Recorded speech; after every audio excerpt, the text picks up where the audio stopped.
Hi, I'm DevRow. Over the next 50 days I will make a game. I will keep you updated with a devlog on a daily basis. My game gonna be a simple resource collection and automation game. To the automation part we maybe come next week.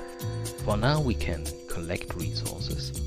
As you see, the little scarecrow is really busy cutting down some logs from the green square forest.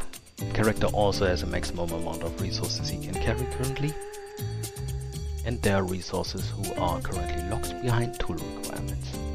So after a day we have pretty much a game base done already, if all you want for a game is collecting resources and making piles. So tomorrow I'm gonna make it all look much better, so you and the other 2 people that watch this video actually get some companions, because people like to look at pretty stuff, right? And that's not pretty here, that's really basic. So Blended is tomorrow. So if you like what you see or not, like, share, subscribe. It's probably not your first day on YouTube, right? You know how it goes. Like, share, subscribe, tell your friends, call your parents, drink some water. I catch you all next time. Bye bye.